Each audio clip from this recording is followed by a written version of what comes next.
Welcome to Dirree Barnootaa YouTube channel. I am Naol Tesfaye from Finfinnee University. Bakka nagaan gara YouTube channel Dirree Barnootaa dhuftanii ani Naol Tesfayeedha. University Finfinnee irraa. Koorsii Introduction to Management jedhu chaaptarii tokko kaasee haga chaaptarii lama kan isin biraan geenyedha jechuudha tana dura.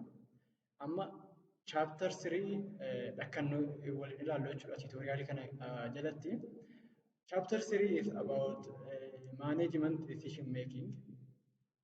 Gara tutorial keenya seenuudhaan dura warri YouTube channel Dirree Barnootaadhaaf haarawaa taatanii YouTube channel Dirree Barnootaa subscribe gochuudhaan maatii YouTube channel Dirree Barnootaa taatan isin gaafadha jalqabarraa.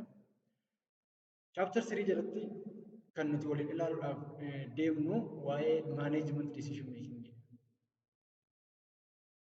Management by its nature, the process that we're going to decide, we're going to give a decision for something.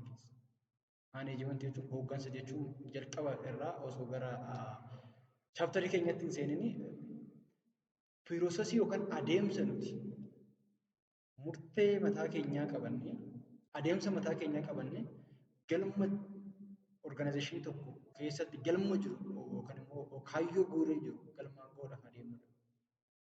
Now we're going to see the management decision making, what it does mean. Under this chapter,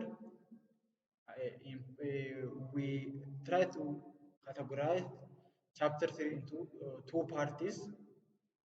Now we're going to see chapter 3 part 1 by this tutorial.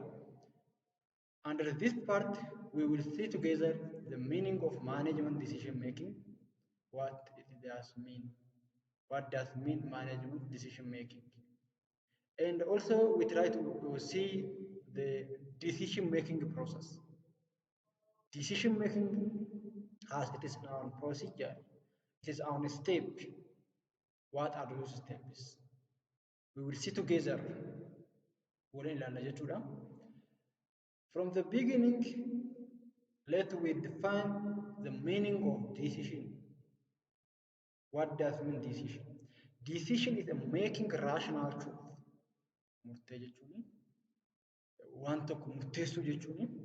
Decision is a making rational truth or selection of one alternative from among a set of alternatives. We may face a many alternatives when we're going to establish or when we're going to accomplish a common goal.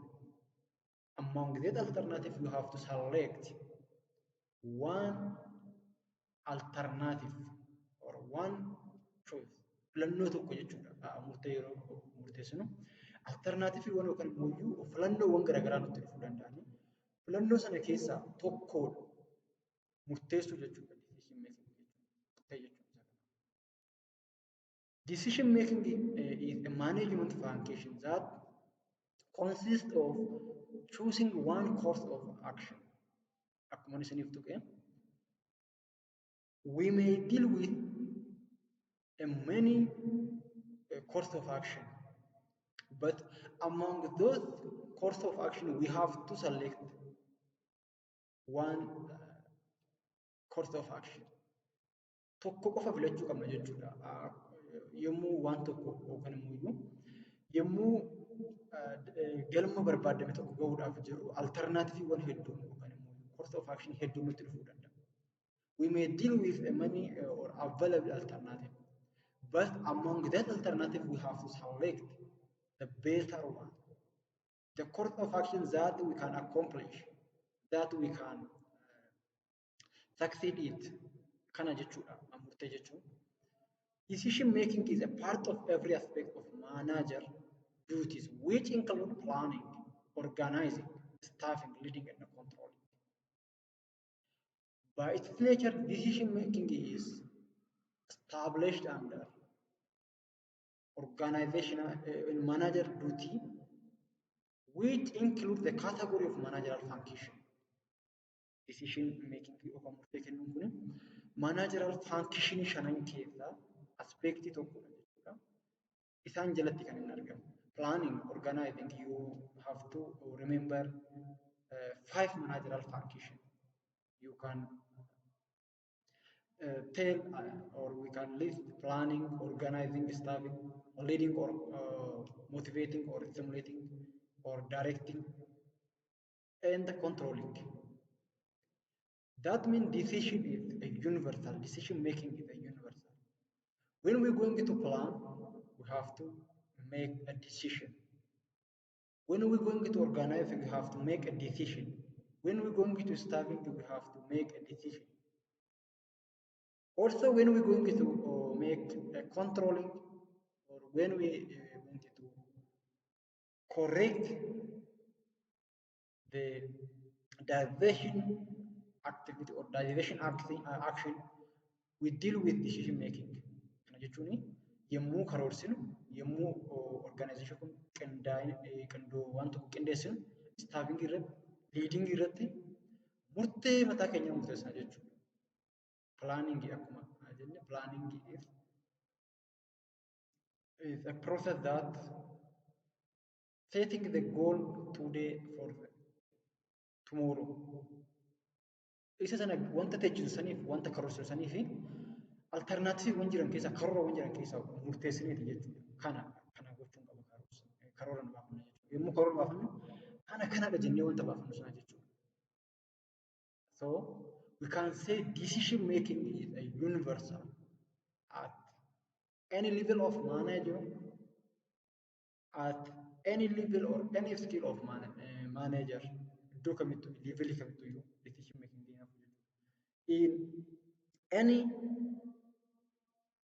managerial function. Decision making is essential or vital for 5 managerial function. In all managerial function, decision is involved.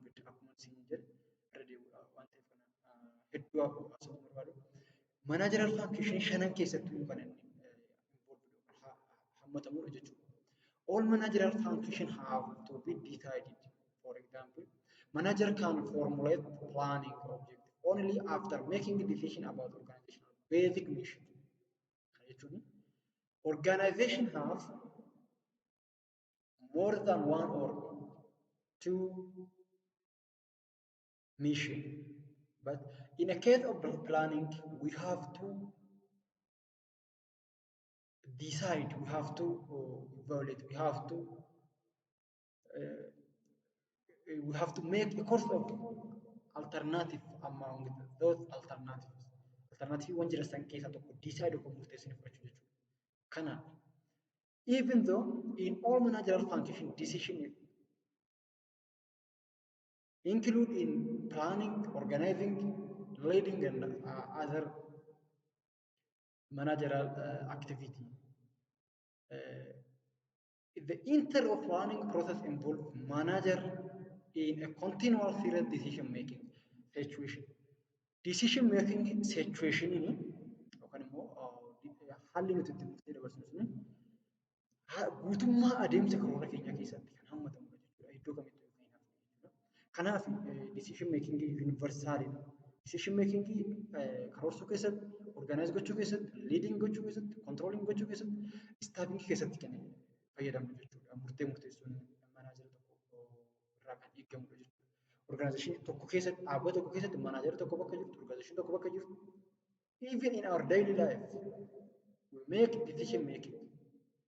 Kana jechuun amma viidiyoo kana yommuu ilaaltanii koorsii kana introduction to management jalqaba gaafa gara viidiyoo kanaa ilaaluu seentan we decide it murteessitaniiti. Decision gootaniiti jechuudha. Murtee gootaniiti. Har'a sagantaan kiyya sagantaa qabda irratti har'a sagantaan kiyya introduction to management. So I have to refer some tutorial on YouTube. Jettaniiti jechuudha kan isin murteessitanii gara kanaa seentan. That is one example of decision making. Decision making has 3 elements or parties. Decision making yookaan murteessuun partiiwwan 3 kan inni qabu. What are those parties we are going to see now? When manager make decision, they are choosing or selecting from among the alternative. Akkuma jalqaba isin jedhe gaafa manaajeri tokko murteessu Alternaatiifiiwwan garaagaraa jiraachuu danda'an jechuudha. Filannoowwan gara biraa qabaachuu danda'a. Filannoowwan sana keessaa diisaa yookaan murtee mataa isaa kenna jechuudha. Kanatu na baasa. Isa kanatu irra more benefitii qaba jedhee murteessa jechuudha. The other one is when manager make decision, they have available alternative. Filannoowwan hedduu qabu. When there are no alternatives, there is no decision making rather than become mandatory. Kana jechuun osoo filannoo biraan qabaanne ta'ee osoo alternatiiviin biraan jiru ta'ee murteessuun inuma nu barbaachisu jechuudha. Sababni isaa wanti nuti keessaa select goona jiru hojii tokko qabna yoo ta'e yookaan piroogiraamii tokko qabna yoo ta'e gara kanaan deema gara sanaan deema waan jiru wanta alternatiivii lama yaadawwan lama kaasan hin jiru waan ta'eef. When there is no alternative, there is no decision rather than mandatory. Oh, dirqama ta'e malee jechuudha. When managers make decision, they have a purpose in mind. Kana jechuun manaajarri tokko yommuu murteessu parpasii murtee sana qabateeti jechuudha. They have a purpose in the mind. The purpose in the mind is organizational objective. Murteessu sanaaf faayidaa isaa inni sammuu isaa keessa kaawwatu suni organizational goal sana ta'a jechuudha. This is all about the part of or the decision making elements. The other part we're going to deal together is about decision making process. Decision making process means the step, the procedure that we have to follow in order to make a sound decision. Kana jechuun decision making yookaan murteessuudhaaf step mataa isaa procedure mataa isaa qaba. Sound yookaan immoo decision making murtee gaarii ta'e tokko murtee fudhatama qabu tokko murteessuudhaaf adeemsawwan isaa steppiiwwan isaa eeguu qabna jechuudha. Steppiiwwan eeguu qabna jechuudha. Every decision is outcome of dynamic process that influenced by multitude of forces. Steppiiwwan garaagaraa kan darbe. So decision making has its own process or serial steps. The process or sequential process rather than serious steps. Tartiiba mataa isaa qaba jechuudha. Let we start from step 1. In order to make a sound decision, we start from identifying the problem. Jalqaba irraa murteessuudhaan dura identify the problem. What is the problem? Maal rakkoo adda baasuu qabna jechuudha jalqaba irratti. A necessary condition for a decision to exist is a problem, the disruption between an actual and the desired state. The gap between where one is and where one wanted to be. Decision making kan nuti goonu garaagarummaan iddoo nuti jirruu fi iddoo nuti ga'uu barbaanne sana yommuu jiraatudha jechuudha. Problemii identify yommuu goonu. If a problem does not exist, there is no need for a decision. Rakkoon yoo hin jiraanne, if there is no gap between where we is and where we wanted to be, we does not going to decide, we does not going to make a decision. If there is a problem, we're going to or we decide to make the decision. Problem are prerequisite for a decision. Jechuun murteessuudhaaf wanta hojjechuu qabdu tokko wanta taasisuu qabdu tokko gochuudhaaf jalqaba rakkoon jiraachuu qaba jechuudha. How critical problem for organizational is measured, the gap between level of performance specified in organizational goals and objective and the level of performance attained. That means it is measured by the gap between level of performance specified or standard set and the level of performance attained. Kana jechuun gaappiin jalqaba irratti maali jenne galma yommuu kaawwannu objektiivii yommuu kaawwannu akka standarditti kanarra ga'uu qabna waan akkanaa hojjechuu qabna jenneeti. Garuu gaafa galma jenne sana hin geenye if there is a gap between the place we wanted to be, we can identify there is a deviation. Kana decision akka taasisnu kan taasisu. The problem is very critical when the gap between standard set and the actual performance attained is very high. Problemin yookaan immoo rakkoon tokko guddaatu jira kan jennu gaappiin nuti irra jirruu fi standardiin nuti kaawwanne sun yommuu garaagarummaa guddaa agarsiisu rakkoo jira jennee to locate the problem, manager really on several different indicators. In order to locate the problem, in order to identify the problem, manager really on a different indicator or reflector of the problems. To locate the problem, manager really on a several different indicators. We will see together what are those indicators of the several differences. Manager may really on the deviation from the path performance. Hoogganaan tokko yookaan manaajari tokko dogoggora duraanii dogoggora darbee irraa rakkoon jiraachuu isaanii hubate. A sudden change in some established pattern of performance often indicates that the problem has developed. Rakkoowwan darban jijjiirama keessatti rakkoon darbee ture rakkoon jiraachuu isaa kan ibsu jechuudha. Kan nutti mul'isan jechuudha. Indicates that the problem developed. When employee turnover increase, sales decline, sales express increase, selling expense increase, more defective units are produced. Problem usually exist. Jechuun yoo hojjetaan keenya kan nu biraa deemu ta'e, yoo wanta gurgurarraa gatiin keenya gadi bu'u ta'e, wanta tokko gurguruudhaaf gatiin inumaayyuu wanta gurguranu caalaa waan san piroomoot gochuu irratti seelii sana beeksisuu irratti kan hir'atu kan baay'atu ta'e effective unit yookaan immoo wantoonni achi keessa jiran wantoonni nuti produce goonu sun misfit yoo ta'an yookaan immoo kan physically kan hin taane yoo ta'an rakkoon jiraachuu nu hubanna jechuudha. The other locator of the problem that manager really on is deviation from the plan. Deviation from the plan. Rakkoo karoora faana deemuu isa sanarratti hundaa'uudhaan rakkoon jiraachuu isaa bara jechuudha.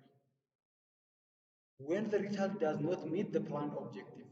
Jechuun karoorri nuti teechisnu suni galma nuti barbaanne sana faana yommuu deemu baate kan rakkoon jiraachuu isaatti barru jechuudha. For example, a new plant product failed to meet its market share objective. Fakkeenyaaf product haaraa gabaatti launch goone yookaan gabaatti dhiyeessine yommuu inni itti failed to meet market share objective galma sana yoo kan hin geenye ta'e profit level are lower than planned. Hammi profitii nuti argannu profitii nuti hin arganna jennee yaadne gadi yommuu ta'e that indicates there is a problem and we have to take a correct kana nuti agarsiisa jechuudha. Outside criticism akkasumas outside criticism rakkoon jiraachuu wantoota nutti agarsiisan keessaa isaan tokkodha jechuudha. The action of outsider may indicate the problem. The action of outsider may be customer may be dissatisfied with a new product or with their delivery schedule. With a labor union may be present, grievance, investment firms may not recommend the organization as a good investment opportunity. and may withdraw their support from the athletic program. Kana jechuun gochawwan warra alaa kastamariin agarsiisan yoo piroodaaktii keenyatti hin gammanne ta'e yoo yuuniyeenii keenyatti hin gammanne ta'e dhaabbata keenyatti yoo hin gammanne ta'e hamiitu jira yoo ta'e rakkoon kaampaanii keenya sana yookaan orgaanaayizeshinii keenya isaan keessa jiraachuu isaa karaa nuti manaajarii tokkotti identify godhu. The other thing is decision maker face three types of problem. Namni murteessu tokko rakkoon gurguddoon sadii isa quunnamuu danda'a. Decision maker may face by other way. Decision maker may face three major problems. That problem may be crisis problem, non-crisis problem, opportunity problem, confusion problem. Rakkoowwan gurguddoon manaajara yookaan decision makerii tokko nama murteessu tokko quunnamuu danda'an crisis makerii, crisis problem, rakkoon crisis. It is a serious difficulty requiring immediate action. Murtee battalaa kan barbaadu jechuudha. Baay'ee ulfaataa fi murtee battalaa yookaan immoo tarkaanfii battalaa warra barbaadan jechuudha. An example of crisis is a severe cash flow deficiency that has high potential control of involving into serious losses and the customer protest against the quality in the product. Jechuun yoo financial hanqina nu mudate ta'e kuni rakkoo battalaa rakkoo itti fala barbaadu jechuudha. Rakkoo cimaa rakkoo battalatti fala barbaadu jechuudha. The other problem that decision maker face while he going to make a decision is non-crisis problem. Manaajari tokko yookaan immoo namni murtee kennu tokko non-crisis problemidhaan walitti dhufuu danda'a. Is an issue that requires resolution but does not simultaneously have the importance and the immediate characters of crisis. Baay'ee kan muddus ta'uu baatu, baay'ee kan jarjaraan feedback kennisus ta'uu baatu, rakkoowwan furmaata barbaadanidha. For example, such of a problem in a factory that need to be brought into conformity with a new state anti-pollution standard during the next 3 years and employees who frequently late for work. Kana jechuun rakkoo anti-pollution yookaan immoo wantoota faalama qilleensaa finne karaa ittiin hir'isuudhaaf waggoota 3 dhufan keessatti akkasumas immoo hojjetaa yeroo mara hafu tokko haala akkamii akka inni barbaadu karaa nuti ittiin teessisnu jechuudha. This is a non-crisis problem, but this problem also it is requires solution. But the solution that we give to this problem may be within a certain time, within a specific time. An important problem is a situation that offers a strong potential for significant organizational gain if appropriate action is taken. Rakkoo kana appropriate action yookaan immoo tarkaanfii sirrii yoo fudhatamu ta'e rakkoo kana furuu kan danda'amu. The other problem that decision maker face during a decision is confusion. Rakkoo confusion kan uumatu kan itti walitti are a common in a problem definition because event or issue that attract the manager's attention may be type of another more fundamental and pervasive difficulty than the problem itself. Rakkoowwan attention mallattoo wantoota biroo ta'uu waan fakkaataniif confusion uuma jechuudha. That is There may exist confusion on the identification of the problem and it is hypothetical. Rakkoowwanii fi mallattoo rakkoowwanii fakkaatanii kan mul'atan adda baasudha jechuudha. Confusioniin kan uumamu.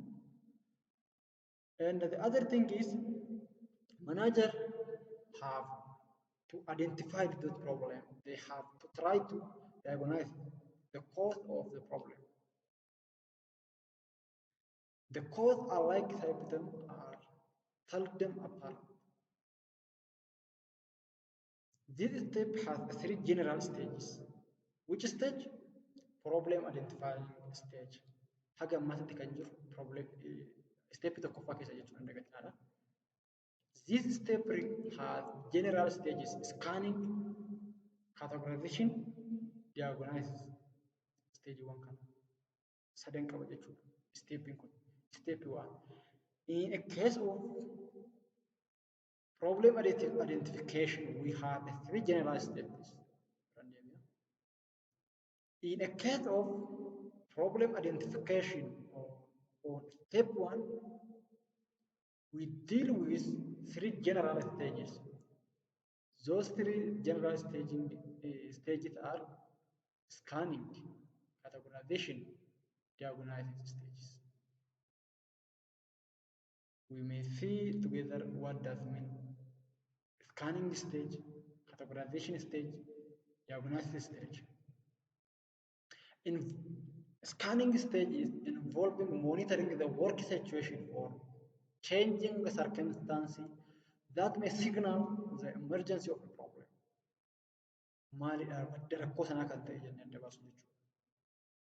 What is the source of this problem? At this point, the manager may be only vaguely aware that environmental change could lead to the problem or that existing situation constitutes the problem. Under the categorization stage, entail attempting to understand and verify the signs that there is some type of discrepancy between the current state and the desired state. At this point, the manager attempts to categorize the situation as a problem and non-problem, no problem, even though it may be difficult to specify the exact nature of the problem, if no indeed. Sadarkaa kana irratti manaajarri tokko rakkoo kana kamtu rakkoo miti. Kun rakkoodha, kun rakkoo miti jedhee yeroo inni adda baasu jechuudha. Diagnose stage inni jennu immoo involve gathering additional information, specify both the nature and cause of a problem. Diagnose irratti adda baasni jira. Categorization stage irratti kanatu rakkoodha, kanatu rakkoo miti jennee adda baasni jira. Diagnose irratti immoo waa'ee rakkoo sanaa informationii biraa fudhata. Sababni isaa maali? Ka'umsi isaa maali? Jenneeti kan adda baasnu jechuudha. Without appropriate diagnosis, it is difficult to explain factors in the rest of decision making process. Problem identification kana jalatti yoo nuti sababa rakkoo sanaa haalaan hin beekne appropriate diagnosis yoo goone rakkoo sanaaf murtee kennuun furmaata kennuun baay'ee cima jechuudha. The other step or the second step of the process of decision making is developing alternative. We have to develop alternative. We have to develop the way that we make a decision. Before a decision is made, feasible alternative should be developed. Karaawwan biraa alternatiiviin biraa develop ta'uu qabu osoo gara murtee kennuutti hin deemne. This is a search process in which relevant internal and external environment of the organization are investigated to provide information that can be developed into the possible alternative.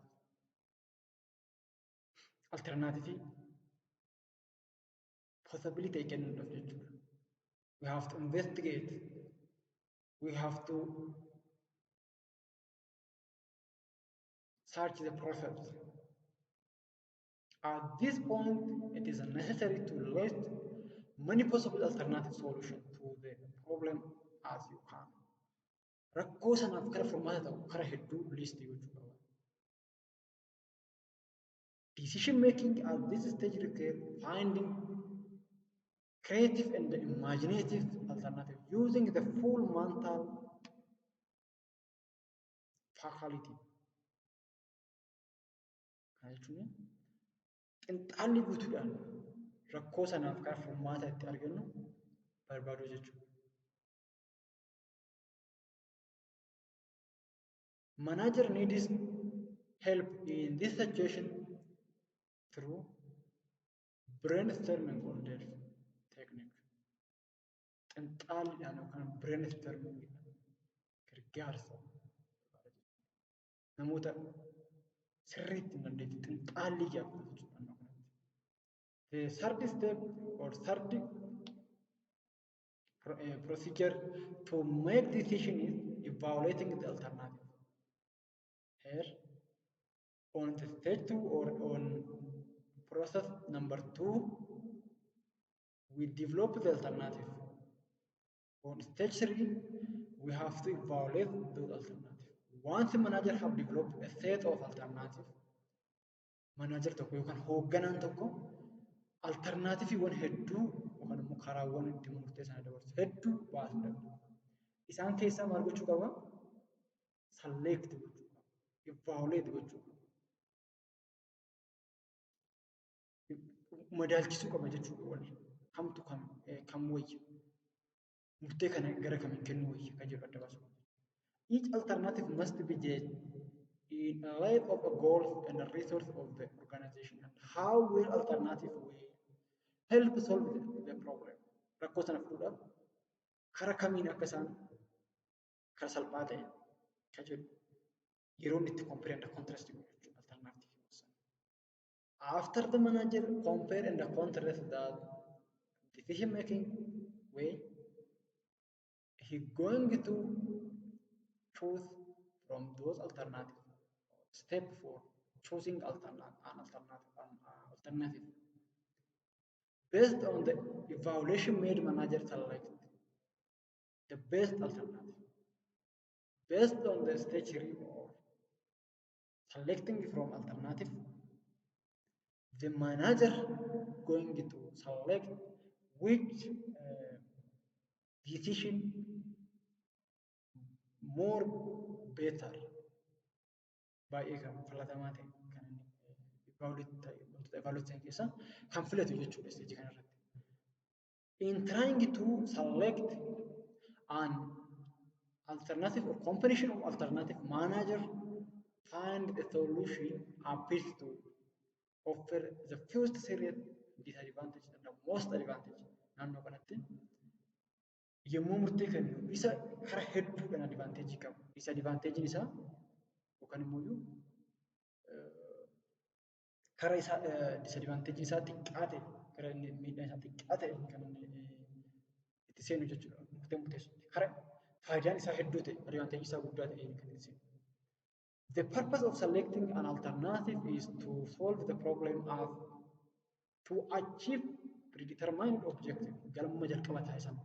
Kan nuti ittiin galma geenyu jechuudha. Isa sanaaf decision is not end by itself, but only means to end. Akkuma jalqaba isin tuquu yaade chapter 3 keessa chapter 2 jalatti waa'ee planning. Plan is not end by itself. It is a means to end some course of action. Decision is also not end by itself. It is a means to end the alternative. This means kana jechuun factors that lead to implementation and the follow-up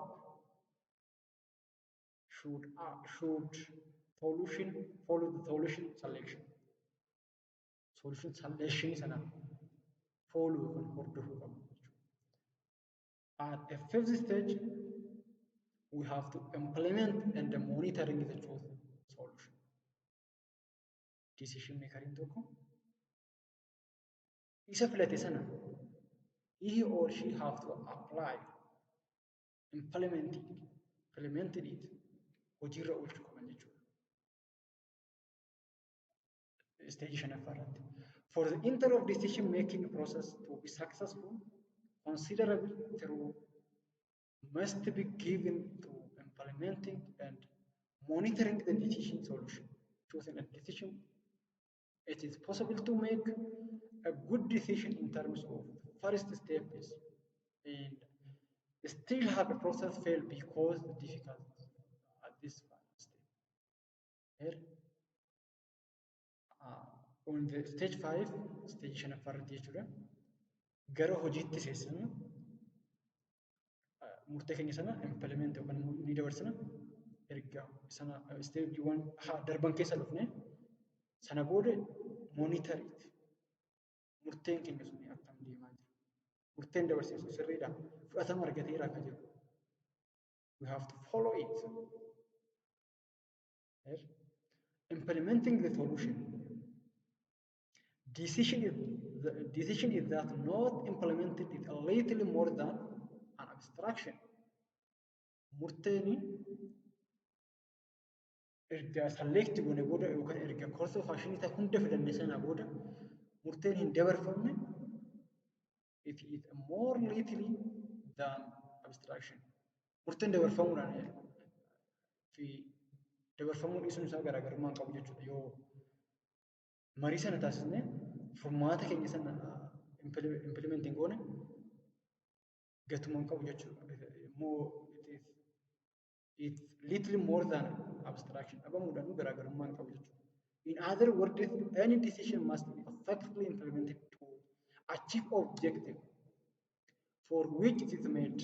Wanta hojjetame sanaaf wanta decision goone sanaaf implement ta'uu qaba yookaan apply ta'uu qaba. After we implemented it, we have to follow, we have to consider it, monitoring the solution. Monitor that the decision that we apply is going to be done in a well way. Monitoring is necessary to ensure that things are progressing as planned and that the problem that the decision process has been solved. Wanta decision sun ta'eef implement goone saniif ta'aa jira oolaa jira akka jedhu implement monitor goone jechuudha. Asirratti. Here again we see the importance of measurable objective. Galma keenya sana irra deemee ilaalla. The more important the problem is greater than effort needed to expended on appropriate follow-up the mechanism. The decision we implemented or we applied it, we have to follow appropriately in order to attain the goal we put, the objective we put. Galma teechifame sana akka ga'u galma sana karaa sirriidhaan deemaa jira murtee nu dabarsine kana kan jennu we have to follow it, monitor it, hordofuu qabna jechuudha murtee keenya. This is all about chapter 3 part 1. Chapter 3 part 1 in kana fakkaata. Chapter 3 part 2 video gabaabaadhaan ni ilaalla. Isin warri YouTube channel Dirree Barnootaadhaaf haarawaa taatan subscribe gochuu akkasumas warri YouTube channel Dirree Barnootaadhaaf maatii taatan hiriyoota keessaniif share gochuudhaan YouTube channel Dirree Barnootaadhaaf maatii ta'uun dagatinaadha. Yeroo yeroodhaan koorsiiwwan dipaartimentii keessa jiran hamma dandeenyu isin biraan gahuudhaaf yaalla. Yeroo gabaabaa keessatti guutummaa koorsii kana isin biraan gahuudhaaf yaalla jechuudha. Galatoomaa.